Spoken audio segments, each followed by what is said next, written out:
जय श्री गुरु महाराज की தாய்மான சுவாமிகள் திருவடிகள் போற்றி போற்றி. இப்பொழுது தாய்மானோர் பாடல் சின்மயானந்த குரு மூன்றாவது பாடலை விளக்கத்திற்காக எடுத்துக்கொண்டுள்ளோம். பாடலை நான் வாசிக்கிறேன், பாடுறேன், நீங்கள் திருப்பி இதை வந்து வாசிக்கணும். சின்மயானந்த குரு மூன்றாவது பாடல். அவ்வியம் இருக்க நான் என்கின்ற ஆணவம் அடைந்திட்டிருக்க லோபம் அருளின்மை கூட கலந்துள்ளிருக்க மேல் ஆசா பிசாச முதல வெவ்விய குணம் பல இருக்க என் அறிவோடு மெய்யன்னி விட்டிருக்க இது இல்லை என்னிலோ பூரணன் எனும் பெயர் விரிக்கிலுரை வேறு முளதோ கப்பு பலமாகின்ற நாகபாசத்தினால் கட்டுண்ட உயிர்கள் மூர்ச்சை கடிதகல வலியவர் ஞான சஞ்சீவியே கதியான பூமி நடுவுள் செவ்விதின் வளர்ந்தோங்கு திவ்ய குணமேருவே சித்தாந்த முக்தி முதலே சிறகிரி விளங்கவர் தட்சிணாமூர்த்தியே சின்மயானந்த குருவே.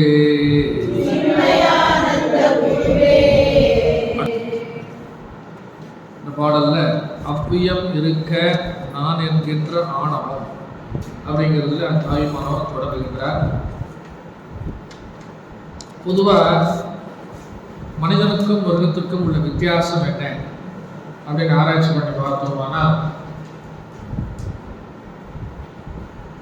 பொதுவான வித்தியாசம் மனிதனுக்கு ஆறாவது அறிவு என்று ஒன்று இருக்குது, பகுத்தறிவு. ஆராய்ந்து பார்க்கின்ற அறிவு இருக்கின்றது. நல்லது எது, கெட்டது எது, தீய குணங்கள் எது, நல்ல குணங்கள் எது, நல்ல குணங்கள் எது, தீய குணங்கள் எது அப்படிங்கிறத பாகுபடுத்துகின்ற அறிவு மனிதனுக்கு இருக்கு. ஆனால் அதே மனிதனிடத்தில் அவனுடைய மனதில் நல்லதும் இருக்கின்றது, கெட்டதும் இருக்கின்றது. மகாபாரத காலத்திலே வீரர்களுடைய ஜீவனுடைய நிலை எப்படி இருந்தது அப்படின்னா, நன்மையே வடிவெடுத்தவனாக மக்கள் இருந்தார்கள், தீமையே வடிவெடுத்தவர்களாக மக்கள் இருந்தார்கள். நன்மையும் தீமையும் காலத்து இல்லை. எப்படி சாமி நீங்க சொல்றீங்க? துரியோதனனை கூப்பிட்டு அஸ்தனாபுரத்தில் இந்த நாட்டில் நல்லவங்க யாராவது இருந்தால் தேடி கண்டுபிடிச்சிட்டு வா அப்படின்னு சொல்லி அனுப்பிச்சுட்டாங்க. உங்களுக்கு எல்லாருக்கும் அந்த கதை தெரியும். முழுக்க முழுக்க துரியோதனை யாரு அப்படின்னா தீமையை வடிவெடுத்தவர். கொஞ்சம் கூட நல்ல விஷயமே அவன்கிட்ட கிடையாது. அவன் போய் தேடி பார்த்தான். ஒருத்தரும் அவன் கண்ணுக்கு நல்லவங்க கிடைக்கவே இல்லை. அதே இடத்துல ஒரே குடும்பத்தில் பிறந்தவர்கள், ஒரே வம்சத்தில் பிறந்தவர்கள், ஒரே பரம்பரையில் பிறந்தவர்கள், தாயாதிகள், அண்ணன் தம்பிகள், ஒரே ஆச்சாரியர்களுக்கு பயிற்சி பெற்றவங்க, ஒரே குருகுலத்தில் இருந்தவங்க, ஒரே பள்ளிக்கூடத்தில் படித்தவங்க, நம்ம பாஷையில் சொல்கிறோம்னா ஒரே காலேஜில் படித்தவங்க. அந்த தர்மபுத்திர மகாராஜாவை கூப்பிட்டு, நீ போய் அஸ்தனாபுரத்தில் உன்னுடைய நாட்டில் கெட்டவங்க யாருன்னா இருந்தால் பார்த்து கொஞ்சம் கூட்டிகிட்டு வாங்க அப்படின்னு சொன்னால் அவர் தேடி தேடி பார்க்குறாரு. அவருக்கு கெட்டவங்க கிடையாது. அப்போ எது உண்மை எது பொய் அப்படின்னு சொல்லி பார்த்தோம்னா வாஸ்தவமாக ரெண்டுமே உண்மைதான். அப்போ மனிதனிடத்தில் இருக்கிற மனசு முழுமையாக நன்மையை தவிர, தர்மத்தை தவிர, சத்தியத்தை தவிர, உண்மையை தவிர வேறு எதுவுமே தெரியாது. யாருக்கு? தர்மபுத்திரன். அதே இடத்துல துரியோதனனுக்கு தீமையை தவிர, பொறாமையை தவிர, லோபத்தை தவிர வேற என்னென்னலாம் தீய குணங்கள் இருக்கோ அனைத்துக்கும் இருப்பிடமாக இருந்தவன் யாருன்னா துரியோதனன். அப்ப 4 யுகத்திலையும் அப்படி இருந்திருக்கு. 4 யுகங்கள் கிருதயுகம், அல்லது சத்தியுகம், கிருதயுகம் அல்லது சத்தியுகம், திரேதாயுகம், துவாபர யுகம், இப்பொழுது நடக்கிறது கலியுகம். அதனாலதான் கிருஷ்ணர் பகவத்கீதையில் என்ன சொன்னார் அப்படின்னா, யதா யதாகி தர்மஸ்ய கிளானிர்பவதி பாரத அபியுத்தானம் அதர்மஸ்ய ததாத்மானம் சஜாம்யஹம். எப்பொழுதெல்லாம் தர்மம் சீர்குலைந்து போகிறதோ அப்பொழுதெல்லாம் நான் அவதாரம் எடுத்து தர்மத்தை நிலைநாட்டுகின்றேன் அப்படிங்கிறார். யதா யதாகி தர்மஸ்ய கிளானி, கிளானின்னா அதுக்கு தர்மத்திற்கு பங்கம் வந்து விடுகிறது, நல்லவர்களுக்கு ஆபத்து வந்து விடுகிறது, நல்லவர்களை கொல்லுகின்றான், துன்புறுத்துகின்றான். இது எல்லா யுகத்திலையும் நடந்திருக்கு. யதா யதாகி தர்மஸ்ய கிளானிர் பவதி பாரத அபியுத்தானம் அதர்மஸ்ய ததாத்மானம் சுஜாமியகம் பரித்ராணாய சாதுனாம். சாதுன்னா வெறும் சாது இல்லை, நல்லவர்கள் அர்த்தம். பரித்ராணாய சாதுனாம் விநாசாய துஷ்கிருதா,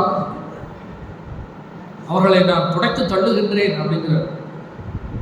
விநாசாய துஷ்கிருதா எதற்காக? தர்ம சம்ஸ்தாபனார்த்தாய சம்பவாமி யுகே யுகே. யுகந்தோறும் நான் என்ன பண்றேன்? அவதாரம் பண்றேன். எதற்காக? தர்மத்தை நிலைநாட்டுவதற்காக, தர்மத்தை நான் ஸ்தாபிதம் பண்ணுவதற்காக. அப்போ மகாபாரதத்துல இந்த யுகம் முடியுது, கலியுகம் ஆரம்பமாகும் போது தர்ம தேவதையாக இருக்கின்ற பசு ஒரு காலில் நின்றுக்கிட்டு இருந்தான். பசுக்கு எத்தனை கால்?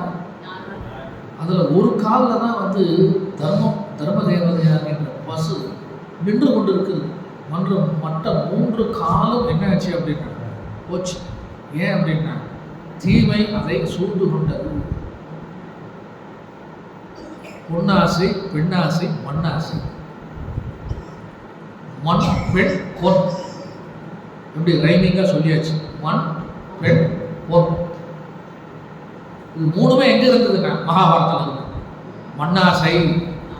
துரியோதனன் என்ன பண்ணா, ஒரு ஊசி மூலையும் அளவோட உனக்கு இடம் தரமாட்டான், எல்லாம் எனக்கு தான். உமது எமது, எமதும் எமதே. உமது எமது, எமதும் எமதே. இதெல்லாம் லேட்டஸ்ட் பழமொழி. உமது எமது, எமது உமதுன்னு சொன்னா பரவாயில்ல, கிடையாது. உமது எமது, எமதும் எமதே. அந்த வகையில சேர்ந்தவங்க துரியோதனை ஊசி மூணு அளவு கூட இடம் தர மாட்டாங்க. மண்ணாசை, அப்புறம் பொன்னாசை. எல்லா ஐஸ்வர்யங்களும், எல்லா சகல விதமான தளவாடங்களும், எல்லா படைகளும் எனக்கு தான் வேணும்னு சொல்லி கிருஷ்ணர்கிட்ட போய் கேட்கறான். 18 அக்ஷௌணி படைகளுமே போருக்கு வந்தாலுமே கிருஷ்ணனுடைய தலையில் ஒரு பக்கம் ஒரு ஆள், காலில் ஒரு பக்கம் ஒரு ஆள் நின்னாங்க.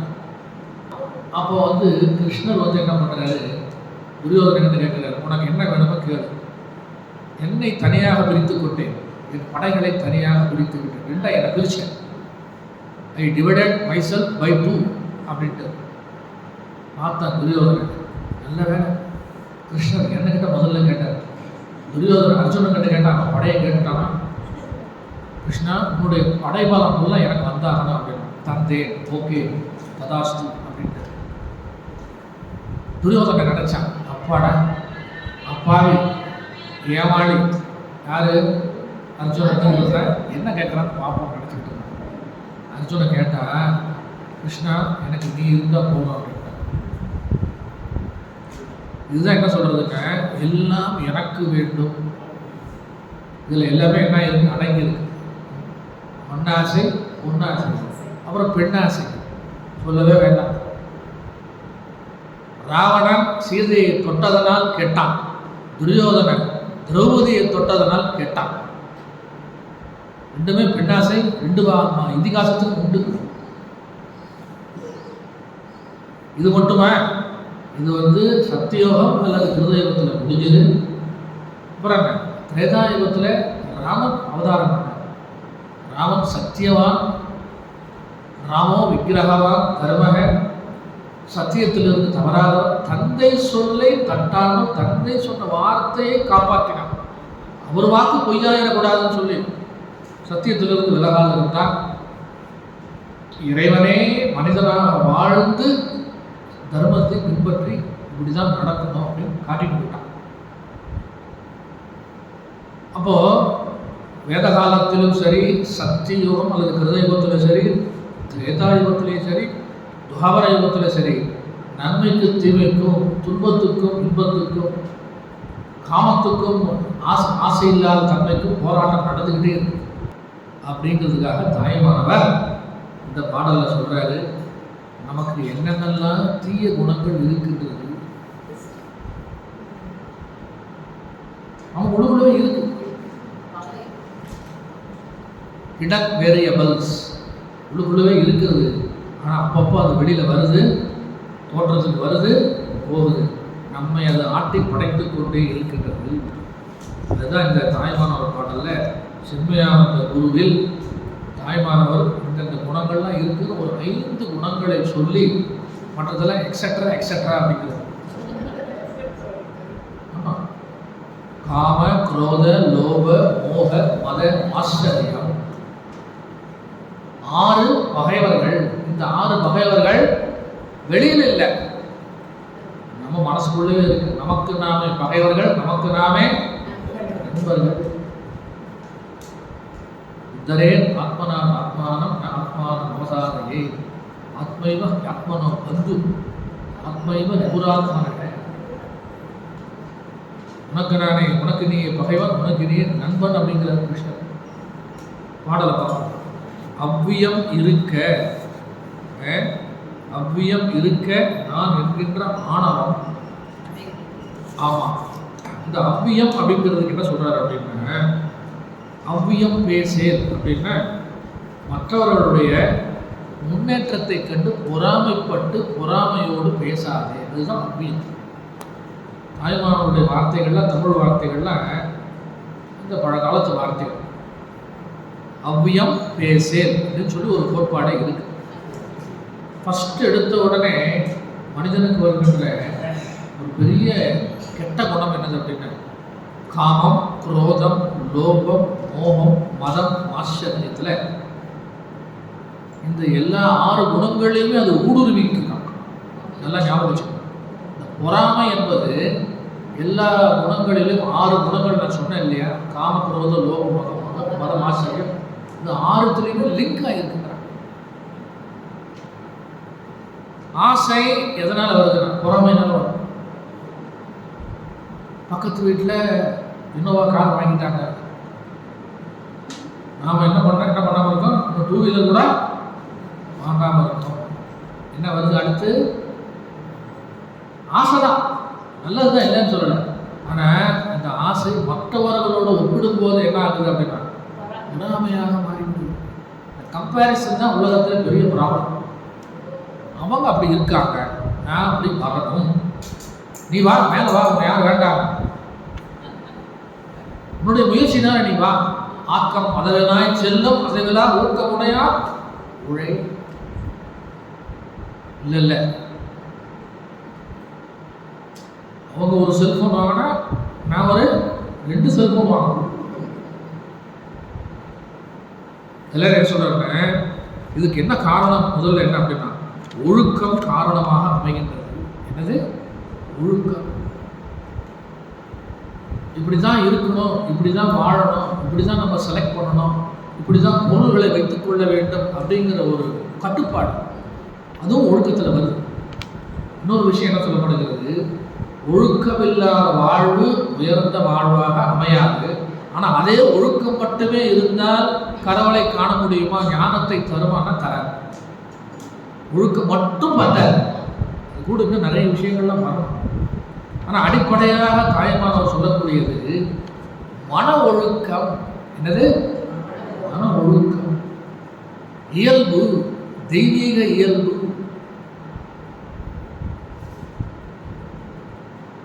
பகவத்கீதையில் கிருஷ்ணர் சொல்லும் போது அசுர இயல்பு, தெய்வீக இயல்பு ரெண்டு சொல்றார். தெய்வாசுர சம்பத் விவாக யோகம் அப்படின்னு சொல்றாரு. இதெல்லாம் இருக்கக்கூடாதுன்னு லிஸ்ட் போடுறாரு, இதெல்லாம் இருக்கணுங்கிறது லிஸ்ட் போடுறாரு. அமானித்வமதம் வித்வம் அஹிம்சா சாந்தி ராஜ்யவம் ஆச்சாரோபாசனம் சௌச்சம் ஸ்தைரியமாத்ம விநிகிரக சொல்லிக்கிட்டே போறாரு. லிஸ்ட் நீண்டுக்கிட்டே போகுது. அப்போ தெய்வீக இயல்புகள் எல்லாம் வர வேண்டும் என்றால் அடிப்படையாக என்ன வேணும் அப்படின்னா மனதினுடைய ஒழுக்கம் மிகவும் அவசியம். ஒழுக்கத்தினால என்ன ஆகுது அப்படின்னா அறிவு தெளிவாகிறது. தெளிவான அறிவினால் கடவுள் மீது பற்று உண்டாகிறது. கடவுள் மீது பற்று உண்டாவதனால் சத்சங்கத்தில் மனது ஈடுபடுகிறது. சத்சங்கத்தினால் நாள் அடைவில் ஞானம் அப்படி லைட்டாக என்ன ஆகுது? உதயமாகிறது. முழுசாக சொல்லிட மாட்டேன், ஞானம் வந்துருச்சுன்னு சொல்ல மாட்டேன். லைட்டாக அப்படி எட்டி பார்க்குது. ஞானம் உதயமாகிறது. சூரிய உதயமாகிறதுன்னு முழுசாக சூரியன் வந்துருச்சுன்னு அர்த்தம் கிடையாது. வரும், ஆனால் நமக்கு வராது. ஞானம் வந்ததுமோ தோன்றுகிறது, ஆனால் அது நிலை பெற்ற ஞானமா, நிலையான ஞானமா அப்படின்னா சந்தேகம் தான். ஏன்னா தாய்மானவர் போன்ற முனிவர்களே என்ன சொல்றாங்கன்னா, நிலையாகவே இன்னும் காயகற்பம் தேடி நெஞ்சு புண்ணாவதெல்லாம் அப்படின்னு சொல்லி சொல்றாரு. நாமெல்லாம் ஏமாத்துறோம். ஏன்னா மனசு வந்து எப்பொழுதும் ஆசிலேஷன்ல இருக்கு. மணலை கயிறாக திரிக்கலாம், என்ன ஆகாயத்தில் பறக்கலாம், மணலை கயிற்றாக திரிக்கலாம், கட்செவி எடுத்து ஆட்டலாம், என்னென்னவோ பண்ணலாம். ஆனால் இந்த மனதை அடக்குவது ரொம்ப கஷ்டமா இருக்கு. அப்போ முதல்ல சொல்லும் பொழுது என்ன அப்படின்னா, பொறாமை அவ்வியம் அப்படிங்கிறது 3 விஷயங்களை சொல்ல வேண்டியது. சொல், செயல், சிந்தனை, திரிகரண சுத்தி, திரிபுடி அப்படின்னு சொல்லி சொல்லப்படுகிறது. நம்ம என்ன நினைக்கிறோம் அப்படிங்கிறது ஜாக்கிரதையாக நினைக்கும் போதே நம்ம என்ன நினைக்கிறோம் அப்படிங்கிறது ஜாக்கிரதையாக, எண்ணங்கள் தூயதாக இருக்க வேண்டும். பெரியசாமி சொல்லும் பொழுது எண்ணம் தூயதாகின்ற அளவு வாழ்க்கை தூயதாகிறது. வாழ்க்கை தூயதாகின்ற அளவு என்ன ஆகுது அப்படின்னா அறிவு தூயதாகிறது. அறிவு தூயதாகிறது. புத்தி தூய்மை அடைகின்ற அளவு அவனுக்கு என்ன ஆகுதுன்னா கடவுள் மீது நாட்டம் வருகிறது. கண்ணாடியில் அழுக்கு படிஞ்சிருக்கு, முகம் பார்த்தா தெரியுமா? கண்ணாடி நல்லா தொடச்சாத்தான் முகம் தெரியும். மனசு தூய மனசு தான் கடவுளுக்கு அர்ப்பணிக்கின்ற மலர். கடவுள் பணம் வேணும், பொன் வேணும், அபிஷேக ஆராதனை வேண்டும், பூமாலை வேண்டும், எனக்கு வந்து நிறைய பொண்ணு ஆபரணங்கள்லாம் போடணும்னு கேட்குறாரு. தூய அன்பு தான் கேட்குறாரு. அன்பெனும் பிடியுள் அகப்படும் மலையே. தொண்டரோடு கூட்டு கண்டாய். தொண்டருடைய உள்ளத்துல தான் யார் இருக்கா அப்படின்னா இறைவன் இருக்கின்றார்.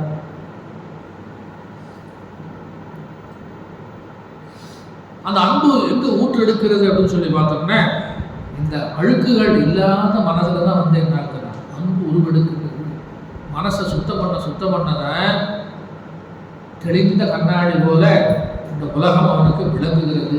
இந்த பொருட்காட்சி, கோவில் திருவிழா இதெல்லாம் போனீங்கன்னா கலர் கலராக கண்ணாடி விற்பாங்க. பச்சை கலர், சிகப்பு colour, blue colour, orange colour, மஞ்சள் கலர். இந்த கண்ணாடி வாங்கி போட்டு பார்த்தீங்கன்னா பச்சை கலர் கண்ணாடி வாங்கி போட்டால் உலகம் எப்படி தெரியும்? பச்சை. ப்ளூ கலர் கண்ணாடி வாங்கி போட்டால் இந்த மாதிரி ஒன்றுமே இல்லாமல் கண்ணாடி போட்டால் உள்ளது உள்ளபடி. கண்ணாடி காட்டிட்டோம்னா ரொம்ப நல்லது, ஒன்றுமே தெரியாது. நமக்கு அப்படி கிடையாது, ஒன்றுமே தெரியாமல் இருக்கக்கூடாது, கலர் கலராகவும் தெரியக்கூடாது. நமக்கு எப்படி தெரியும்னா உள்ளது உள்ளபடி தெரியணும். அது யார் அப்படின்னா மனக்கண்ணாடி. கண்ணாடி, ஆமாம், அகத்தின் அழகு. அப்போது வர்றான் பேசுகிறான், மனசுக்குள்ளே வச்சுக்கிட்டு வாயில் வந்து பேசுகிறான் அப்படின்னு சொல்லிடுவோம். முகத்தை பார்த்தாலே சொல்லுவோம். மூணுத்துக்கும் ஒரு லிங்க் இருக்கு. சொல், சிந்தனை, செயல். நம்ம ஒரு மனசில் நினச்சிருக்கோம், ஆஹா நம்ம ஆள் வந்துட்டானே மட்டும் இது சொல்லக்கூடாது, மறைச்சி நம்ம ஏதாவது பேசணும்னா முகம் வந்து என்ன பண்ணிடும், காட்டி. அப்போ எண்ணத்தினுடைய வலிமை முகத்தில் என்ன ஆகுது, திரும்பி போடும். நீங்கள் என்ன தான் பவுடர்லாம் போட்டு மேக்கப்லாம் போட்டு கூலிங் கிளாஸ்லாம் கூட போட்டீங்கன்னா கூட 50% அவுட் ஆகிடும். கொஸ்டின் பேப்பரே அவுட் ஆகிடும். அப்போது நினைக்கிற விஷயம் முகத்தின் வழியாக தெரிகிறது. அப்புறம் அந்த சொல்லிலும் தெரிகின்றது, தடுமாற்றம் வந்து விடுகிறது. செயல்லையே என்ன ஆகுது, கடைசியில் வந்துருச்சு. ஃபஸ்ட் எடுத்தோன்னே என்ன சொல்கிறாரு, பெரிய ஒரு கெட்ட விஷயம், கெட்ட குணம் நம்முடைய மனதில் இருக்கக்கூடியது என்னன்னா அவ்வியம். என்னது அவ்வியம் இருக்க, அதுக்கு ஒரு வார்த்தை போடுற தாய்மானவர் என்ன அப்படின்னா, அவ்வியம் இருக்க. இது எப்பொழுதுமே என்ன பண்ணிக்கிட்டு இருக்கு, உட்காந்துக்கிட்டு. இது வழியாக இது பாஸ் ஆகுதா அப்படின்னா கண் வழியாக தான் பாஸ் ஆகுது. ஃபஸ்ட்டு எடுத்த உடனே கண் வழியாக தான் பாஸ் ஆகுது. அக்ஷய திருதியை தங்கம் வாங்க, தங்க மயிலுக்கு வாங்க அப்படின்னு சொல்லி கூப்பிடுறான். உடனே என்ன பண்ணுறாங்க, இருக்கிற காசுலாம் வந்து வட்டிக்கு வாங்கின காசு எல்லாத்தையும் ஒன்று சேர்த்து தங்க வேலை இப்போ என்ன பண்ணிக்கிட்டு இருக்கு, நாளுக்கு நாளே போய்கிட்டு நினச்சி பார்க்கக்கூடிய அளவுக்கு ரேட் ஏறிக்கிட்டு. ஆனாலும் தங்க நகை புதுசாக என்ன பண்ணிக்கிட்டு இருக்க, தொடர்ந்துக்கிட்டே இருக்கான். விதவிதமான பேரில் எல்லா ஊர்லேயும் என்ன பண்ணுறான், திறக்கிறான், வாங்க வாங்க கூப்பிட்றான். ஆமாம், அக்ஷய திருதியைக்கு நகை வாங்கி வீட்டில் வச்சுக்கின்னா உங்களுக்கு பணம் வந்து நிறைய சேரும், செல்வம் கொழிக்கும் அப்படின்னு ஏக்கம் வருது. முதல்ல நம்மளுடைய பொருள் நமக்கு கிடைக்கல அப்படின்னா, அந்த பொருள் நம்ம கைக்கு கிடைக்கலையே ஏக்கம் வருது. ஏக்கம் வந்த பிறகு அந்த ஏக்கம் என்ன ஆகுது, மற்றவர்களை பார்க்கும்போது ஆசையாக மாறி அதை நம்ம கைக்கு கிடைக்காம அவங்களுக்கு கிடைச்சிச்சே அப்படின்னு சொல்லி பொறாமை. அந்த பொறாமையினால் என்ன வருது அப்படின்னா, சொல்லும் மாறுது, செயலும் மாறுது, சிந்தனையும் மாறுது. இது தேவையா நமக்கு? தூக்கி போட முடியுமா? காதற்ற ஊசியும் வாராதுதான் பட்டினத்து பிள்ளைய விட நீங்கள்லாம் பணக்காரங்களா? அப்போவே அந்த காலத்திலே அவர் காவிரி பூப்பட்டினத்தில் பூம்புகாரில் இந்த ஊரில் ராஜாவுக்கே கஜானா காசு இல்லைன்னா இவர் கொடுப்பார். தங்கம், மாணிக்கம், வைடூரியம், கௌமேதகம் என்னென்ன வாங்க வாங்க வாங்க அப்படின்னு ராஜா விட்டு சிப்பந்திகளை கூப்பிட்டு பத்திரத்தில் கையெழுத்து வாங்கி வேணுங்கிறத எடுத்துகிட்டு போய் அப்புறம் திருப்பி என்ன பண்ணணும், வட்டியோடு சேர்த்து கொடுத்துடணும். யார்? பட்டினத்து பிள்ளை. அவரே என்ன பண்ணிட்டாரு கடைசியில், ஊரும் வேணாம், என்னுடைய புகழும் வேணாம், பணமும் வேணாம், பேரும் வேணாம், சொந்த ஊர்லேயே கோவணம் கட்டிக்கிட்டு என்ன பண்ணிட்டாரு, சாமியார போட்டார்.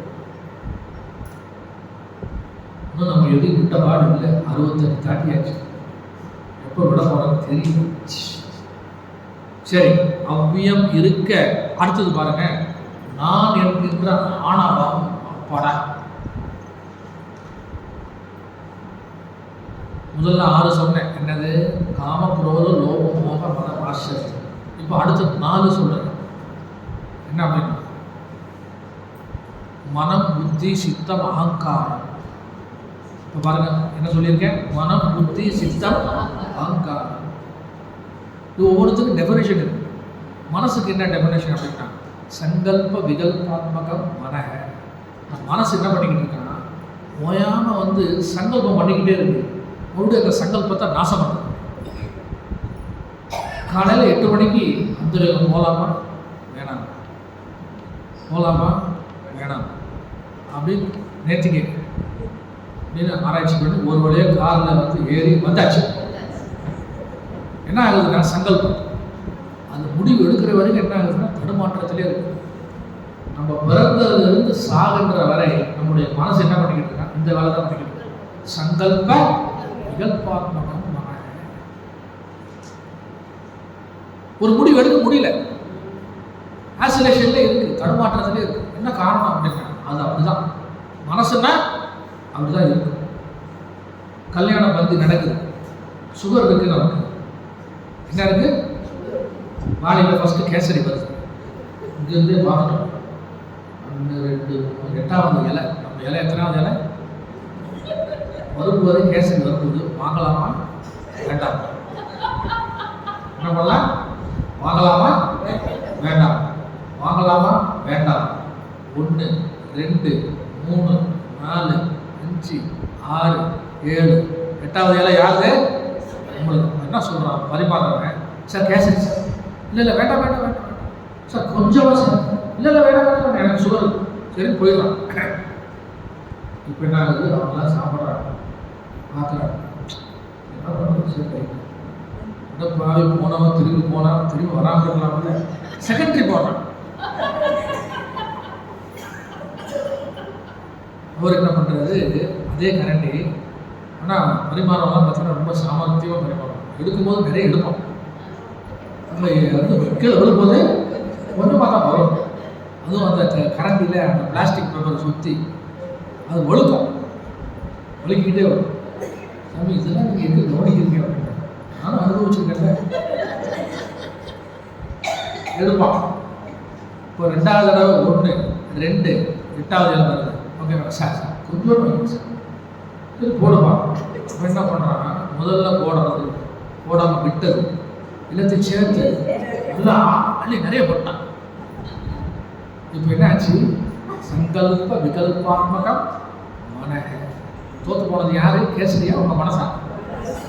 கேசரி ஜெயிச்சிருச்சு. இப்போ என்ன பண்ணுறது, டிஷ் நல்லா காலையில் அந்த லைட் வெளிச்சத்தில் நெய் மேலே பல நின்று உள்ளே வந்து வாயில் போட்டோம்னா எங்கேயும் நிற்க மாட்டேங்குது, நேரம் குடலில் போய் டாக்டர் விழுது. உள்ள என்னது, நெய் சாப்பிட்டாச்சு. அடுத்து சொல்றேன், நிச்சயாத்மிகா புத்தி. இந்த புத்தி என்ன சொல்லுதா, நிச்சயம் பண்ணது, வேணும்னா வேணும்னு சொல்லு, வேண்டாம்னா வேண்டாம்னு சொல்லு, இது சொல்லுது புத்தி. ஆனா இந்த புத்தி என்ன பண்ணிருச்சு, மனசுக்கிட்ட இருந்து தோத்துருச்சு, ஃபெயிலியர். கேசரி ஜெயிச்சிருச்சு, புத்தி தோத்துருச்சு, மனசு தோத்துருச்சு. மனம் புத்தி சித்தம். சித்தத்துக்கு என்ன டெஃபினேஷன் எடுக்கும், சிந்தனை கர்த்திரு சித்தம். ஏற்கனவே சிந்தனையில் நம்ம சாப்பிடக்கூடாது சிந்தனை பண்ணி எவ்வளோ பண்ணியுமே கடைசியில் ஃபெயிலியராக போச்சு. சிந்தனை கர்த்திரு சித்தம். ஏற்கனவே நமக்கு மனசுக்குள்ள ஒரு தீர்மானம் பண்ணி வச்சுருக்கோம் சிந்தனையில். டாக்டர் சொல்லியிருக்காரு சாப்பிடாதீங்க ப்ளீஸ், வேண்டாம், சாப்பிட்டீங்கன்னா உடம்புக்கு நல்லதில்லை. கேட்கலையே. சிந்தனை கர்த்திரு சித்தம். அகங்கர்த்தா அகங்கார. கடைசியாக சொல்றாரு அகங்கார. அகங்கர்த்தா அகங்காரம். நானுங்கிறத அகங்காரம். ஏற்கனவே எப்படி சொல் செயல் சிந்தனைக்கு 3 லிங்க் இருந்ததோ அந்த மாதிரி இந்த மனசுக்குள்ளர இந்த புத்தி சித்தம் அகங்காரத்துக்குள்ளர இந்த மனசு லிங்க் ஆயிருக்கு. புத்தி கூட மனசு சேர்ந்திருக்கு, சித்தத்தின் கூட மனசு சேர்ந்திருக்கு, அகங்காரத்தோடு மனசு சேர்ந்திருக்கின்றது. அகங்காரத்தோடு மனசு சேர்ந்தா பெரிய ஆட்டம் போடும். என்ன நினைச்சுக்கிட்டு இருக்க அப்படின்னு கேட்கும். இது பின்னணியில் யார் இருக்கா, மனசு இருக்கு. அதனால தான் ஒரு நல்லவன் வந்து வேற ஏதாவது தப்பு பண்ணிட்டு ஏதாவது கேட்குறாங்க, நீ நல்லவன் தான், உன்னை யாரோ பின்னாடி இருந்து என்ன பண்ணுறாங்க, ஏவறாங்க, தூண்டி விடுறாங்க, ஏற்கிறாங்க அப்படின்னு. இந்த மாதிரி தன்னடவில் புத்தி சித்தம் எல்லாமே நல்லா தான் இருக்குது, பின்னாடி இருந்து தூண்டி விடுறது யாரு, மனசு. அப்பாடா, நல்லா புரிஞ்சுக்கிட்டீங்க. அதனால பெரியவங்க சொல்றாங்க, மனமெனும் ஒரு பேய் குரங்கு. என்னது, மனமெனும் ஒரு பேய். பேய் மட்டும் இல்லை, பேய் பிடிச்ச உடனே குரங்கு வந்து என்ன ஆயிடுச்சு, குரங்கா மாறிட்டான் அப்படின்னு வச்சுக்கோங்க. இப்படி இருக்கும், இப்படி வச்சுக்குவோம். குரங்குக்கு பேய் பிடிச்சிருச்சு. மனசுக்கு பேய் பிடிச்சா, மனிதனுக்கு பேய் பிடிச்சா ஓரளவுக்கு பரவாயில்ல, நம்ம ஏதாவது கூட்டிகிட்டு போய் உட்கார வச்சு பேப்பரெல்லாம் அடித்து சரி பண்ணலாம். குரங்குக்கே பேய் பிடிச்சிருக்குன்னா ஒன்றும் செய்ய முடியும், கிட்டக்கே போக முடியும். அப்பேற்பட்ட விஷயம் தான் என்னதுன்னா ஆணவம். என்னது? ஆணவம். சொல்றாரு என்று நான்கின்ற ஆணவம் அடைந்துட்டு இருக்க. ஒரு அடைமொழி போடுறாரு, ஆணவம் அடைந்துட்டு இருக்குங்கிற. ஆணவம் அடையப்பட்டதுங்கிற. தன்னளவில் மனிதன் பிறக்கும் போது, குழந்தையா இருக்கும் போது எப்படி இருக்கான் அப்படின்னா தூய நிலையில் இருக்கின்றான். யாரு? மனிதன், ஜீவாத்மா குழந்தையா இருக்கும் போது எப்படி இருக்கான்? இந்த மெச்சூரிட்டி வந்து கொஞ்சம் கொஞ்சமாக டெவலப்மெண்ட் வர வரைக்கும் என்ன பண்ணுறான்? நல்லா இருக்கும், சுத்தமான மனசு. போக போக போக போக தான் என்ன ஆகுது? இந்த சுபாவம், சொரூபம் சொல்கிறோம்ல, சுயரூபம் தெரிஞ்சு போச்சியா, நீ எப்பேற்பட்ட ஆளுங்கிறதே தெரிஞ்சு போச்சியா அப்படின்னு சொல்கிறோம் இல்லையா? அதுபோல தான் மனசு என்ன ஆகுது அப்படின்னா சுயரூபத்தை வெளிப்படுத்துகின்ற பொழுது இந்த ஆணவம் என்ன பண்ணுது அப்படின்னா வெளிப்படுகின்றது. அதனால தான் திருமூலர் ஒரு பாட்டில் சொல்லியிருக்காரு, என்ன அப்படின்னா உள்ளம் பெருங்கோயில், மூணுடம்பே ஆலயம், வள்ளல் பிரானாருக்கு வாய் கோபுர வாசல், தெள்ள தெளிந்தாருக்கு ஜீவன் சிவலிங்கம், கள்ள புலனைந்தும் காளா அணிவிழ. அதே கள்ள புலன்கள் உலக விவகாரத்தில் ஈடுபட்ட நீ படுபாதாளத்துக்கு போயிடுற. அது அப்படியே திருப்பணும் அப்படின்னா எங்க அப்படின்னா பகவான்கிட்ட திருப்பணும்னா உன்னுடைய உள்ளமே கோயிலாயிடும், உன்னுடம்பே ஆலயம், வாயுதான் கோபுர வாசல், இந்த ஜீவனே சிவலிங்கம். இந்த சிவலிங்கம் பார்க்கறதுக்கு எது விளக்காக அமைகின்றதுன்னா இந்த ஐம்புலன்களே ஒளி விளக்காக மாறி அமைந்து விடுகிறது. அதே 5 புலன்கள் உலகத்திலிருந்து விஷயத்தை வாங்கி நம்மை கெடுக்கின்றது. அதே 5 புலன்கள் உள்முகமாக திருப்பப்பட்டால் இறைவனை நம்ம என்ன பண்ணலாம்? காணலாம். மெயினாக எங்கே இருக்குது அப்படின்னா இந்த 5. இந்த 5ஆ கூட உள்ளுக்குள்ள ஒரு மறந்தே இருக்கு, மனசு. இந்த மனசே என்ன ஆகுதுன்னா மனம், புத்தி, சித்தம், அகங்காரமாக வெளிப்படுகிறது. அந்த மனசு என்ன ஆகுதுன்னா இந்த காம, குரோத, லோப, மோக, மதம், ஆச்சரியத்தோடு சேர்த்துக்குது.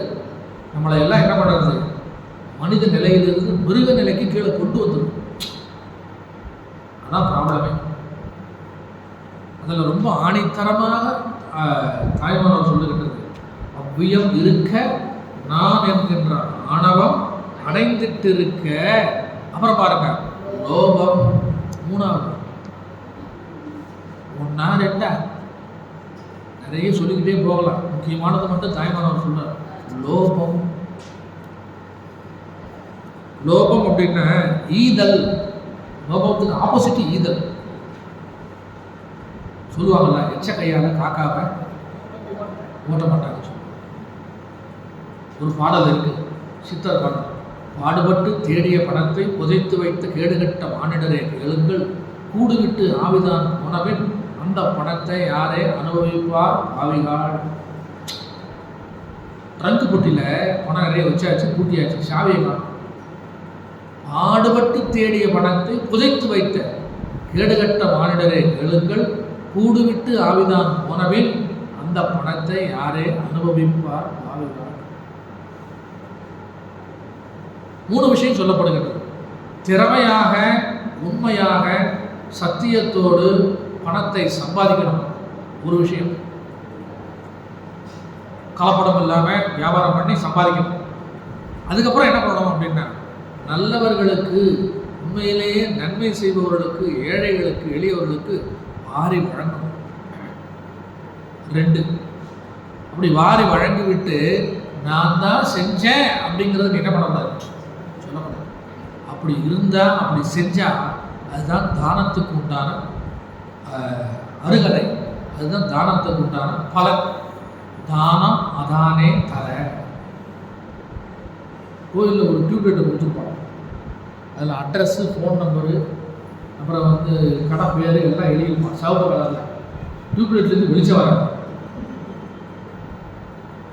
ஃபேனில் எழுதியிருப்பான் தன் பேர் எல்லா இடத்துலையும் தெரியும். இது ஒரு பக்கம் இருந்தாலும் தாய்மானவருக்கு குறிப்பிடுது என்ன அப்படின்னா எப்படி இருக்கணும் அப்படின்னா பாலம் போன்று இருக்க வேண்டும். இப்படி பாலம் கட்டியிருக்காங்க. பாலத்துக்கு கீழே வைகை டேம் இருக்கு. உதாரணத்துக்கு சொல்றேன், தண்ணி வந்து நிறைய வருது, வெள்ளம் வருது. ஆனால் கட்டி வச்சுருக்கு, தண்ணியை தேக்கி வச்சுருக்கு. ஒரு குறிப்பிட்ட அளவுக்கு மேலே அபரிமிதமாக தண்ணி வெள்ளப்பெருக்கு வந்து டேம் வந்து இனிமேல் வந்து திறக்காமல் இருக்க முடியாதுன்னு சொல்லும் போது என்ன பண்ணுறான், திறந்துடுறான். அந்த வர தண்ணியில் எவ்வளோ வெளியில் போகுது அப்படின்னா, மக்களுக்கு பாதிப்பு இல்லாத வகையில் இத்தனை டிஎம்சி தண்ணீர் அப்படிங்கிறது திறந்து விடுறாங்க. தண்ணீர் இருக்கின்றது, ஆனால் தேவையான அளவு மக்களுக்கு பயன்படுவதற்கு என்ன பண்ணியாங்க, தண்ணி போய்கிட்டு இருக்கு. ஏன் அப்படின்னா அளவுக்கு அதிகமாக இருக்குது, தண்ணி இருக்கு, விடுறோம். அதுபோல் நீ எல்லாத்தையும் கொடுக்க சொல்லலாம், ஒன்ன இடத்துல இருக்கு, தேவையான அளவு நீ வச்சுக்க, மிச்சத்தை என்ன பண்ணுற அப்படின்னா மக்களுக்கு எடுத்து வழங்கும். ஈவது கரவே. எடுத்து வழங்குதலில் நீ எப்படி இருக்க வேண்டும் என்றால் பாலம் போன்று இருக்க வேண்டும். எப்படி இருக்கணும், பாலம் போன்று இருக்க வேண்டும். பாலத்துக்கு என்ன வேலை அப்படின்னா, இந்த வைகை பாலம் இருக்க, எந்த பாலம்னா வச்சுக்க, தண்ணீர் வர வர அது போய்கிட்டே இருக்குது, பாசனத்துக்கு மக்களுக்கு பயன்பட்டு கொண்டே இருக்குது. ஆனால் அந்த தண்ணீர் எங்கிருந்து வந்தது, வானத்திலிருந்து மழையாக பொழிந்து நம்பி இருக்கு. பாலம் சம்பாதிக்கலை. அதுபோல் நீ சம்பாதித்த பணம்ல நீ சம்பாதிச்சதில்லை, இறைவன் கொடுத்தது. சம்பாதிச்சதெல்லாம் வந்து நான் சம்பாதித்தேன் அப்படிங்கிற ஆணவ அகங்காரம் எப்போ வருதோ அப்போவே அந்த பணத்துக்கு ஆபத்து வந்துருது அப்படின்னு சொல்லி சாஸ்திரம் இருக்கு. இல்லை இல்லை, இதெல்லாம் கடவுள் கொடுத்தது, கடவுள் கொடுக்குறாரு, நானும் கொடுக்குறேன், எனக்கு கொஞ்சம் எடுத்து வச்சுக்கிட்டு நான் கொடுக்குறேன். அதுதான் மனிதனுடைய பண்பாட்டுக்கு அடையாளம், அதுதான் நல்லது.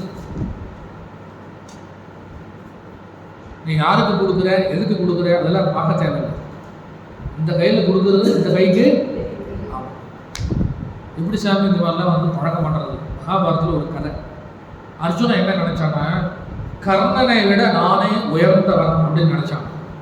எல்லாவற்றிலும் இது கிருஷ்ணருக்கு மனசுக்குள்ளே தெரிஞ்சு வச்சு, கடவுள் இல்லையா, அவன் என்ன நினைக்கிறாங்கிறது கண்டுபிடிச்சிட்டார்.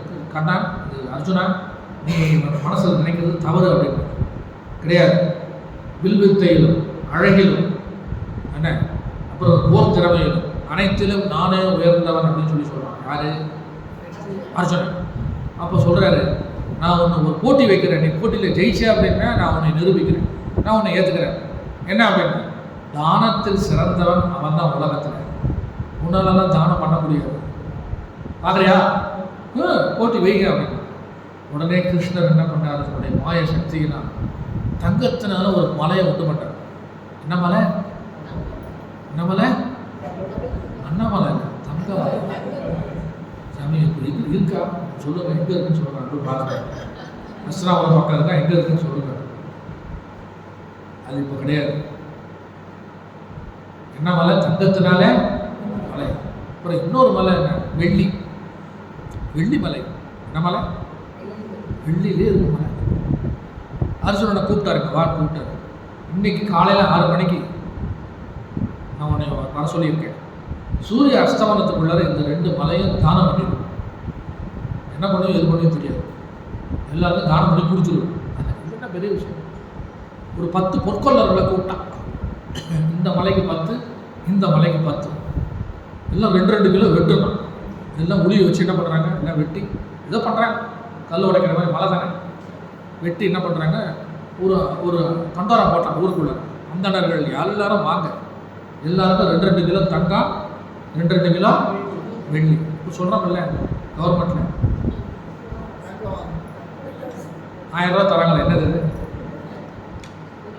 உரிமை தொகையா? உரிமை தொகை 1ஆம் தேதி ஆனால் என்ன ஆகுது, பேங்க் அக்கௌண்ட்டில் 1000 ரூபா வந்துடுது எல்லாருக்கும். அந்த மாதிரி என்ன ஆகுதுன்னு கொடுத்துக்கிட்டே இருக்காங்க. மத்தியானம் சாப்பாட்டுக்கு டைம் ஆச்சு, ஆனால் இன்னும் தானம் பண்ணுறது முடியல. அப்புறம் கிருஷ்ணா கேட்டார், எப்பா பசிக்குது சாப்பிட போகிறோம், நீங்கள் போய் சாப்பிடுவாங்க, நான் தானம் கொடுத்துக்கிட்டு கேட்டான். Right, okay. அப்புறம் 4 மணி ஆச்சு, 5 மணி ஆச்சு, 5:30 ஆச்சு, சூரிய அஸ்தமனம் ஆகும் போது இன்னும் மழை இன்னும் என்ன ஆகலை, காலி ஆகலை, பாதி கூட கரையில், கூட்டம் கியூ நிற்குது. அப்புறம் அர்ஜுனன் சொன்னார், என்னால் முடியல கிருஷ்ணா. ரைட்டு, பாரு இன்னொரு ஆளை கூப்பிடுறேன்னு சொல்லி ஒரு செல்ஃபோனை எடுத்தார். ஒரு ஃபோன் பண்ணுறாரு. யாருக்கு? கர்ணனுக்கு. கர்ணா ஒரு அர்ஜென்ட்டான விஷயம் தேர் எடுத்துட்டு வாங்க. எங்கே வரணும்? மலை மலை மலையடி வார்த்தைப்பா, அஸ்தனாபுரத்தில் ஊருக்கு வெளியில் இருக்கேன், சீக்கிரம் 5 நிமிஷத்தில் வரணும். இதான் வந்துடுன்னு சொல்லி என்ன பண்ணான், செல்ஃபோன் ஆஃப் பண்ணிட்டு வண்டி எடுத்துட்டு வந்தான். பார்த்தா கூட்டம் எக்கச்சக்கமாக நிற்குது. மலையை உடச்சிட்டு இருக்கு, என்ன சமாச்சாரம் கேட்கலாம். யாரு? கிருஷ்ணர் சொல்கிறாரு, எங்களால் முடியலப்பா, நாங்களும் வெட்டி வெட்டி தியானம் பண்ணுறோம், ஒன்றும் தியானம் பண்ணி முடியல, என்ன செய்யணும் கிருஷ்ணா அப்படின்னு கேட்டோம். இது 2 மலையை தானம் பண்ணணும். அப்படியா, சரி. கமண்டலத்தை எடுத்தான், தண்ணியை வார்த்தான், 2 அந்தணர்களை கூப்பிட்டான், கையில் தண்ணியை ஊற்றி, இந்த தங்க மலையை உங்களுக்கு கொடுத்தாச்சு. இன்னொருத்தர் கூப்பிட்டான், இந்த வெள்ளி மலை உங்களுக்கு கொடுத்தாச்சு, முடிஞ்சு போயிட்டு வர சொல்லி போயிட்டான். ஒரே நிமிஷத்தில் ஒரு மலையை ஒரு ஆளை குடிச்சிட்டான், இன்னொரு மலையை இன்னொரு ஆளை குடிச்சிட்டான், தானம் பண்ணி குடிச்சாச்சு. நீ வெட்டினா எடுத்துக்க, நீ கட்டி இழுத்துக்கிட்டு போ, எனக்கு தெரியாது, நான் தானம் பண்ணிட்டேன், முடிஞ்சு போச்சு.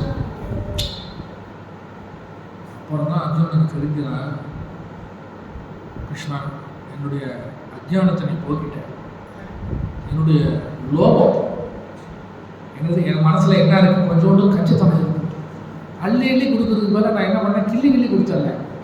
அதான் அர்ஜுனன் என்ன பண்ணான், கிள்ளி கொடுத்தான். இவன் என்ன பண்ணிட்டான், அள்ளி கொடுத்தான்.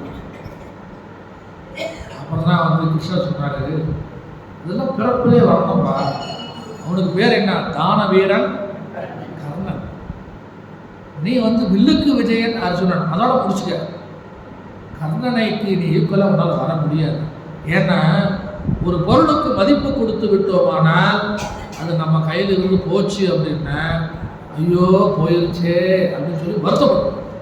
பொருளுக்கு மதிப்பே கொடுக்கல அப்படின்னா, போனா என்ன இருந்தா என்ன, கடவுளை கொடுத்தாரு, கடவுளை எடுத்துட்டு போயிட்டாருன்னு சொல்லுவோம்.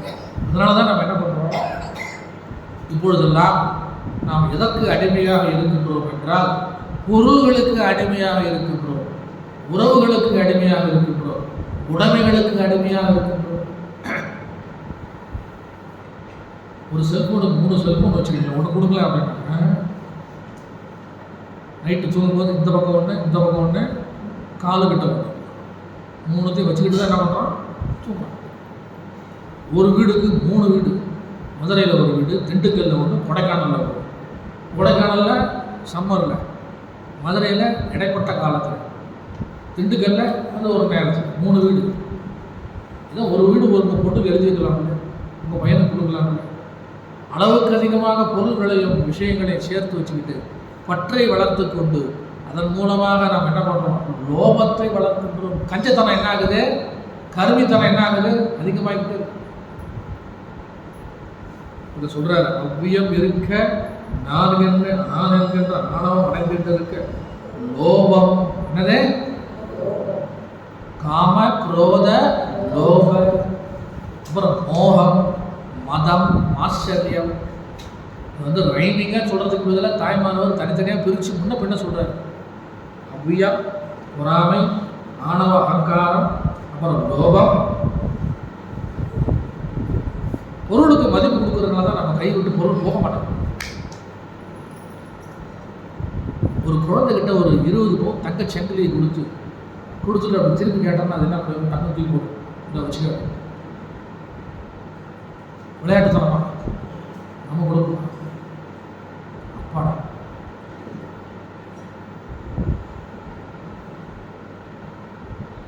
சரி. அடுத்தது பார்க்கணும். அருளின்மை கூட கலந்து உள்ளிருக்க, கடைசியா சொல்றாரு, இதெல்லாம் உள்ள வர வர வர என்ன ஆகுதுன்னா, அருள் உடைமை, அருள் இன்மை 2 விஷயம் இருக்குங்க. என்னென்ன, அருள் உடைமை, அருள் இன்மை 2 விஷயம் இருக்கு. இதெல்லாம் வந்து அருள் நாட்டம், தெய்வீக சம்பத்து, தெய்வீக இயல்பு இல்லை அப்படின்னா ஆட்டோமேட்டிக்காக என்ன ஆகுது அப்படின்னா அருள் இன்மை வந்து விடுகிறது. So what is mean by அருள் இன்மை அப்படின்னா, கடவுள் ஒருவரே காரணம், மற்றதெல்லாம் காரியம். அவர் தான் எல்லாத்தையும் கொடுத்தார். எல்லாம் சிவமயம். என்னமயம் இல்லை சாமி, எல்லாம் பணமயம். என்னமயம்? எல்லாம் பணமயம். இப்போ இந்த காலத்தில் இருக்கிறது சொல்கிறோம். ஆனால் நாம் கடவுள் தாய்மானவர் என்ன சொல்கிறோம்னா எல்லாம் சிவன்மயம், எல்லாம் அவன்மயம், எல்லாம் ஈசன் செயல். அப்படி கருவியாக இருந்து உன் வாழ்க்கையில் நீ காரியங்களை செஞ்சாயானால் எப்படி இருக்கணும்? கருவியாக இருக்கணும். யானே பொய், என் நெஞ்சும் பொய், என் அன்பும் பொய், ஆனால் வினையேன் அழுதால் உன்னை பெறலாம்.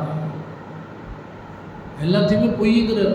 யானே பொய், நானும் பொய், என் அன்பும் பொய், என் நெஞ்சும் பொய். ஆனால் அந்த பொய்யானதை வச்சுத்தான் மெய்யான கடவுளை நம்ம என்ன பண்ண முடியுது? பிடிக்க முடியுது. அப்போ மெய்யானதை நம்ம நெருங்கி போக போக பொய்யானது தானாகவே என்ன ஆகுது? விலகி ஓய்விடுகிறது. அந்த அருளுண்மை அப்படிங்கிறதுக்கு இன்னொன்று சொல்கிறாங்க அப்படின்னா, என்னால் ஒன்றும் பண்ண முடியல, அருள் நாட்டை வரமாட்டேங்குது அப்படின்னா சரணாகதி, டோட்டல் சரண்டர். அனைத்தையும் உன்னிடத்தில் ஒப்படைத்தேன். அப்படி ஒவ்வொரு எண்ணத்திலும் ஒவ்வொரு விஷயத்திலும் அந்த இறைவனுடைய நினைவை கொண்டு வந்தோம்னா நமக்கு ஆட்டோமேட்டிக்காக என்ன வந்தது அப்படின்னா அருள் உடைமை, அருள் உணர்வு. நம்ம யாரை சார்ந்திருக்கணும்?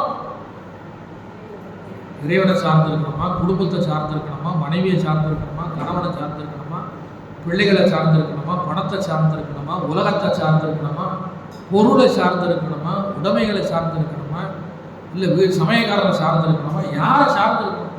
எத்தனையோ விஷயங்கள் இருக்கு. சாமி நீங்கள் கேட்குற கேள்வியில் ரொம்ப டிஃபிகல்ட்டாக இருக்கு.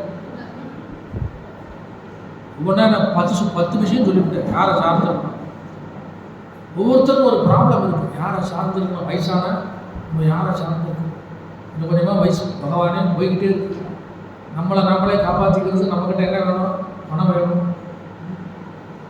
வயசானவர்கள் நைஸாக என்ன பண்ணுறாங்க? ஒதுக்கிடுறாங்க. வீட்டில் என்ன பண்ணுறாங்க? அழகா நீ இங்கே இரு, நான் போயிட்டு வரேன். ரொம்ப பேசணும்னா என்ன பண்ணுறாங்க? நானா நானி அப்படின்னு சொல்லி ஒரு முதியவர்கள் வாழ்கின்ற ஒரு அமைப்பு இருக்கு, ஒரு அப்பார்ட்மெண்ட். என்ன பேர்? நானா நானி. கொண்டு போய் அங்கே விட்டுருவான். பணம் எவ்வளோ வேணால் கொடுக்குறாங்க. நான் ஃபாரின் போகிறேன், மனைவி குழந்தைகள்லாம் அங்கே இருக்குது, நீ எல்லாமே ஃபோன்லேயே பேசிக்க, இல்லைன்னா கூகுளில் பார்த்துக்கலாம். இதெல்லாம் பார்த்துக்கலாம். கூகுள் வீடியோவாக என்னமோ சொல்கிறான், அதை பார்த்துக்கிட்டு வாட்ஸ்அப்பில் பார்த்துக்கிட்டு ஹாய் ஹலோ முடிஞ்சு வச்சு. நீ சாப்பிட்டியா, தூங்குனியா, மருந்து சாப்பிட்டியா, உடம்பு நல்லா இருக்கா, ஒன்றும் கேட்க மாட்டேன். பொழுது வெடித்தோடனே யாரை நீ பார்க்கலாம்? இந்த மாதிரியே ஒரு பாட்டியை நீ பார்த்துக்கலாம், இந்த மாதிரியே ஒரு தாத்தாவை நீ பார்க்கலாம். எங்கே அப்படின்னா நானா நான். எங்கே சாமி இருக்குது? கோயம்புத்தூர் இருக்கு, மதுரையிலே இருக்குது. உங்களுக்கு வேணா சொல்லுங்க, நான் கூட்டிகிட்டு போகிறேன். பேர் தான் வேறு. தாத்தா பாட்டின்னு மாற்றிக்கணும் தமிழில். அது நானா நானி, தாத்தா பாட்டி. வீட்டில் இருக்கிறத விட சகல வசதிகள் வரும். அப்படி சுவிட்சை அழுத்துனீங்கன்னா பால் வரும், இன்னொரு சுவிட்சை அழுத்துனீங்கன்னா சாப்பாடு வரும், இன்னொரு சுவிட்சை அழுத்துனீங்கன்னா ஸ்வீப்பர் வரும், வீடு கூட்டணும். ஸ்விக்கி ஜொமேட்டோலாம் இருக்குது. அப்படி அழுத்துனீங்கன்னா எல்லாமே வரும். யாருடைய உதவியும் தேவை, யாரையும் பார்க்க வேண்டாம். இப்போ சொல்லுங்கள், கடவுளை சார்ந்திருக்கோமா இல்லை அப்பார்ட்மெண்ட்டை சார்ந்திருக்கோமா? சாகும்போது சங்கரன் வருவானா? இப்போ இருந்தே சொன்னா தான் கடைசியாக சங்கரன் வந்து ஓரளவுக்கு சரி கூப்பிடுறான் என்னன்னு கேட்போம் சொல்லி வருவான். அப்போதைக்கு இப்போதே சொல்லி வைத்தேன் அரங்கமா நகருளானே, அரங்கத்தம்மா நகருளானே. அதனால என்ன சொல்றாரு அப்படின்னா, அருள் உடைமை இல்லை என்றால், நல்ல விஷயங்கள் இல்லை என்றால் ஆட்டோமேட்டிக்காக என்ன வந்துருதுன்னா அருள் இன்மை உள்ள வந்துருது.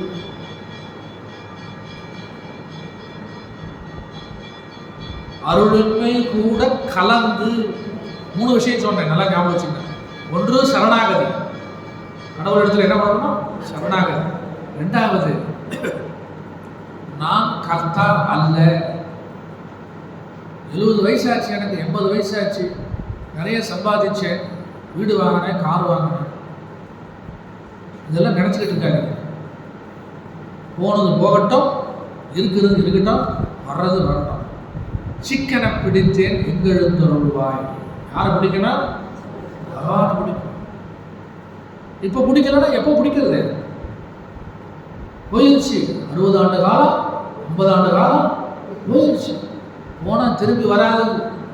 Time is gold. வருமா?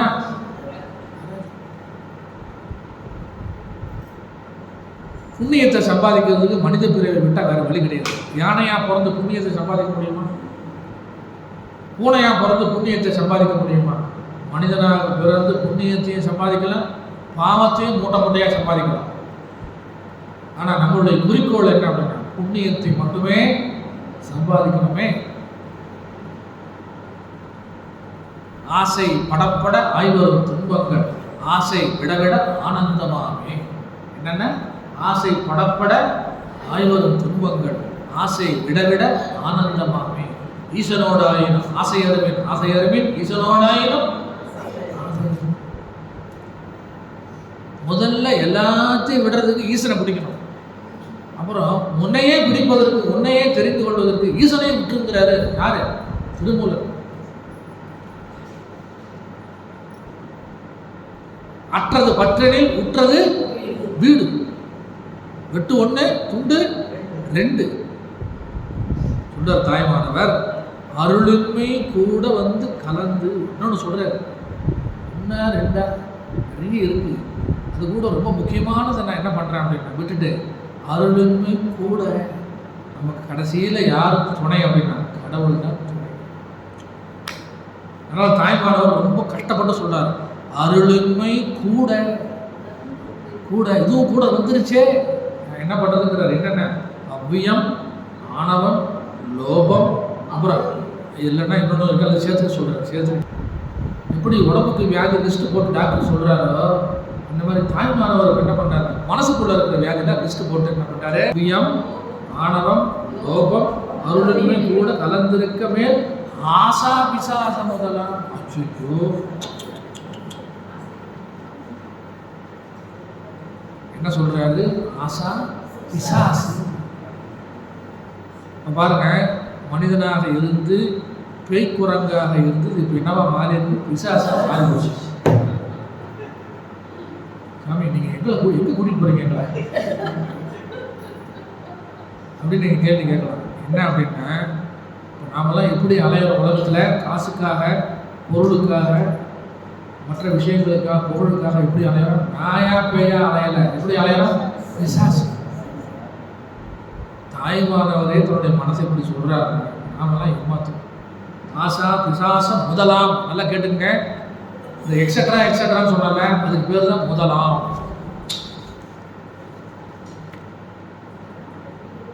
இதுக்கு மேல சொன்ன நல்லா இருக்கு. தாய்மானவரே என்ன சொல்றாரு? இதுக்கு மேல சொன்ன என்ன சொல்றாருன்னா, சில பேர் சொல்லுவாங்க, ரகசியமா சொல்ல கேட்டுக்கா அப்படின்னு சொல்லி கூப்பிட்டு காதல சொல்லுவாங்க. அச்சோ சொன்னாரியா, கேட்க சகிக்கல, அவ்வளோ மோசமான விஷயம் சொல்கிறாங்கன்னு வச்சுக்கோங்க. நீங்கள் பாதியில் என்ன பண்ணுறீங்க, போகிறோம் நிப்பாட்டு அப்படின்னு சொல்லிடுங்க. அந்த மாதிரி தாய்மானவர் என்ன பண்ணுறாங்க, சகிக்கலை. இந்த மனசுக்குள்ள இருக்கிற கல்விஷங்கள், கஸ்மலம், என்ன மலம்?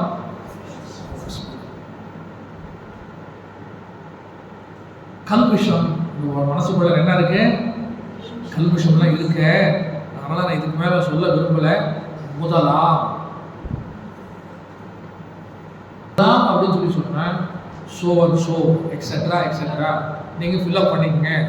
அவங்களுக்கு என்னென்ன குணங்கள் இருக்கோ நீங்கள்லாம் என்ன பண்ணுறீங்க, உட்காந்து மத்தியானம் லஞ்சு டயத்தில், ஃப்ரீ டயத்தில் உட்காந்து எழுதுனீங்கன்னா லிஸ்ட் எப்படி போகும்? உங்களுக்காக தாய்மானவர் எழுதுகிற மாதிரி ஐடியாவில் எழுதப்படாது. அதனால் முடிச்சுட்டார். முதலாம் வெவ்விய குணம் பல இருக்க. வெவ்விய அப்படின்னு சொல்லி சொன்னால் என்ன சொல்கிறாருன்னா, கொடிய இயல்பு. வெவ்விய அப்படின்னா என்ன அர்த்தம்? கொடிய இயல்பு. வெவ்விய குணம் பல இருக்க, என் அறிவோடு மெய்யன் நீ வீட்டிருக்க விதியில்லை என்னிலோ பூரணன் எனும் பெயர் விரிக்கு உரை வேறு உலகம். எல்லாம் கரெக்டு. அதில் தாய்மானவர் சொன்னார், இவ்வளோ கெட்ட குணங்கள் என் மனசில் இருந்தாலும் என் அறிவிலே, என்னுடைய மனசில், என்னுடைய புத்தியிலே நீ ஒருத்தன் இருக்க. அந்த நீ இருக்கைய அது இல்லைன்னு சொல்ல முடியுமா? இறைவன் இல்லாத இடம் இந்த உலகத்தில் ஏதாவது இருக்கு அப்படின்னு சொல்ல முடியுமா? மனிதனில் இருக்கின்றான், விலங்கில் இருக்கின்றான், புல்லில் இருக்கின்றான், பிரம்மாவில் இருக்கின்றான். புல் முதல் பிரம்மா பரியந்தம் அனைத்து உயிர் வகைகளிலும் இறைவன் இல்லாத இடமே கிடையாது. பார்க்குமிடம் மிகுந்த ஒரு நீக்க வர நிறைகின்ற பரிபூரணானந்தமே. ஈசன் எங்கும் நிறைந்துள்ளான். மனிதனுடைய மனசுக்குள்ள இருக்கான். ஆனால் கண்ணாடி அழுக்கு மறைத்திருப்பது போல. அப்போ இறைவனுடைய சாநித்தியம், இறைவனுடைய அருள் ஏன் மனிதனிடத்தில் வெளிப்படலை அப்படின்னா, சூரிய வெளிச்சம் இருக்கு. சூரிய வெளிச்சம் கண்ணாடியில் படுது, சோலாரில் படுது, மண்ணில் படுது, தண்ணியில் படுது, கண்ணாடியில் படுது, செடிகள் மீது படுது. ஆனால் அனைத்து வகை விஷயங்களும், அனைத்து வகையான பொருள்களும் சூரியனிடத்தில், சூரியன் இந்த பொருளுக்கு வெளிச்சம் கம்மியாகவோ, வெப்பம் கம்மியாகவோ, குறைவாகவோ, வேறு ஒரு பொருளுக்கு வெப்பம் குறைவாகவோ, கம்மியாகவோ, இல்லாமலோ தருதா? அது சமமாக தான் இருக்கு. ஆனால் பொருள்கள் வெளிப்படுத்துதலில் என்ன ஆகுதுன்னா வித்தியாசம். சோலாரில் சூரிய வெளிச்சம் பட்டால் என்ன ஆகுது? அது பல்வேறு விதமான யூஸ் வருது. கண்ணாடியில் பட்டால் கண்ணாடி சூடாகுது. தாவரங்கள் மீது பட்டால் தாவரங்கள் சூரிய ஒளியிலிருந்து ஸ்டார்ச் எடுத்துக்குது, அல்ட்ரா வயலட் எடுத்துக்குது. நாம் சூரிய வெளிச்சத்தில் போய் பிராணாயாமம் பண்ணால் நம்ம என்ன பண்ணியிருக்கோம்? ஒரு பிராணாயாமத்துக்கு உண்டான சக்தி எடுத்துக்கணும். ஒரு சாக்கடையில் போய் சூரியன் பட்டால் சாக்கடை என்ன பண்ண வேஸ்ட். அது சூரியன் மேலே குறை சொல்ல முடியுமா? அதே அந்த சாக்கடையை சுத்தம் பண்ணி நல்ல தண்ணீரை விட்டோம், சாக்கடையை சுத்தம் பண்ணி நல்ல ஒரு தடாகமாக மாற்றணும் அப்படின்னா, அந்த தடாகத்தில் சூரியனுடைய பிம்பம் என்ன ஆகுது தெரியுது. அப்போ மனிதனிடத்தில் இருக்கின்ற தீய குணங்கள் இருப்பதனால, அருள் இல்லாததுனால, இறைவன் இல்லை, மனிதனுடைய உடலில் இறைவன் இல்லைன்னு சொல்ல முடியுமா? நம்ம இருக்காரு, ஆனால் அது வெளிப்படவில்லை. ஆனால் இறைவனுக்கு ஒரு பெயர் இருக்கு. என்ன அப்படின்னா பூரணன். இறைவனுக்கு இன்னொரு பேர் என்ன? பூரணன். அப்படின்னா எங்கும் நிறைந்து இருக்கின்றவன், நன்மையே வடிவெடுத்தவன், தீதில்லாதவன். இந்த பூரணன் அப்படிங்கிறதுக்கு நிறைய டெஃபனிஷன். நன்மையை வடிவெடுத்தவன், தீதில்லாதவன், பூரணன். அப்புறம் இன்னொன்று சொல்றாங்க, என்ன அப்படின்னா ஆசை இல்லாதவன், நிர்மலன். யாருக்கு? இறைவனுக்கு. இறைவன் எப்படின்னா மலம் இல்லாதவன், அழுக்கு இல்லாதவன். இத்தகைய விஷயங்களை எல்லாம் உடையவர் இறைவன். எல்லா உயிர்களும் என்னை நிறைந்திருக்கும் போது இந்த கெட்ட குணங்கள்லாம் இருக்க என் மனசுல நீ இல்லை அப்படிங்கிறது உன்னால சொல்ல முடியுமா அப்படின்னு தாய்மானவர் கேட்கிறார். என்ன அப்படின்னா, இப்படி வெவ்விய குணம் பல இருக்க என் அறிவோடு மெய்யன் நீ வீட்டு இருக்க. மெய்யன்னா யாரு? நாம இந்த உடல் என்ன பொய். இந்த உடல் என்ன எத்தனை நாளைக்கு இருந்து போகுது தெரியாது. பொய்யான உடல்லாம். அந்த பொய்யான உடல்ல மெய்யான விஷயம் ஒன்று இருக்கா இல்லையா? இந்த உலகம் பொய்யானது தான். பொய்யான உலகத்தில் மெய்யான விஷயம் கூட கடவுள் இருக்காரா இல்லையா? இருக்காரே. மெய்யன் நீ வீட்டு இருக்க விதி இல்லை. விதி இல்லைன்னா என்ன? இந்த இடத்துல என்ன அர்த்தம் அப்படின்னா, கடவுள் மனிதனிடத்தில் இல்லை, என்னிடத்தில் இல்லை அப்படிங்கிறது உன்னால் என்ன பண்ண முடியாது, சொல்ல முடியாது. கடவுளே, அதனால நான் என்ன கேட்கிறேன், விதி இல்லை என்னிலோ பூரணன் எனும் பெயர் விரிக்கில் உரை வேறு உலகம். அப்போ உனக்கு எதுக்கு பூரணன் பேர் வச்சாங்க? உனக்கு எதுக்கு நல்லவன் பேர் வச்சாங்க? அதுக்கு வேற ஏதாவது நான் விளக்கம் சொல்ல முடியுமா? விரிக்கில் உரை வேறு உலகம். வேற ஏதாவது இறைவா நீ சொல்ல முடியுமா? நீ என்னிடத்தில் இருக்கின்ற, உன்னுடைய சாநித்தியம் இருக்கு, உன்னுடைய அருள் என்னிடத்துல இருக்கு. ஆனால் என்னால் அது என்ன பண்ண முடியல, வெளிப்படுத்த முடியவில்லை. ஏன் வெளிப்படுத்த முடியல அப்படின்னா, இடத்துல கெட்ட குணங்கள்லாம் இருக்கு. ஹிரண்யகசிபு ஹிரண்யாட்சன் என்ன பண்ணுறான்? பிரகலாத கிட்ட கேட்குறான், ஓம் ஹிரண்யாய நமக சொல்கிறா அப்படிங்கிறான். ஓம் வாசுதேவாய நமக, ஓம் நாராயணாய நமக. டேய் மறுபடியும் அதே சொல்லிக்கிட்டு இருக்க, எங்கடா இருக்காங்க அப்படின்னு அவன் கேட்குறான். அவன் இல்லாத இடம் எங்கே இருக்குன்னு கேட்குறான் திருப்பி. சரி, இந்த தூணில் இருக்கானா? தூணிலும் இருக்கான், துரும்பிலும் இருக்கான்னு சொல்கிறான். தூணை உடைக்கிறான். யார் வர்றான்?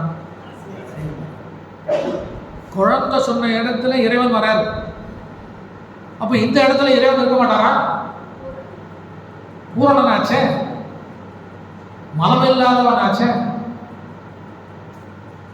அப்போ இறைவா, உனக்கு பூரணன் என் பேர் வச்சான்,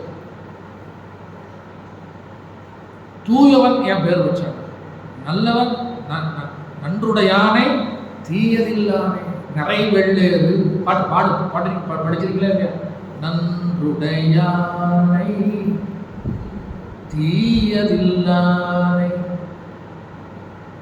அப்போ கெட்டவன் கிட்ட இருக்க மாட்டானா கடவுள்? நல்லவன் கிட்ட இருப்பானா அப்படின்னா? எல்லா இடத்திலும் இறைவன் சமமாக இருக்கின்றான். சூரிய ஒளி அனைத்திலும் படுவது போல நாம தான் இறைவனை பார்ப்பதில்லை, உணர்வதில்லை. இது யார் தப்பு? சாக்கடையில் சூரிய ஒளி பட்டா சாக்கடைக்கு என்ன பயன்? சோலாரில் பட்டா பயன் இருக்கு. ஆனால் இப்போ யாருடைய பழி என்ன? நாம் நம்மை நல்லவர்களாக மாற்றி வைத்துக் கொள்ள வேண்டும். அதுக்கு தான் பாட்டு வராரு. அடுத்து சொல்றாரு, கப்பு மலம் ஆகின்ற நாக வாசத்தினால் கட்டுண்ட உயிர்கள் மூர்ச்சை. அது மத்தியானத்துக்கு நம்ம பார்க்கலாம். ஓம் பூர்ணமதః பூர்ணமிதம் பூர்ணாத் பூர்ணமுதச்யதே பூர்ணஸ்ய பூர்ணமாதாய பூர்ணமேவாவசிஷ்யதே. ஓம் சாந்தி சாந்தி சாந்தி.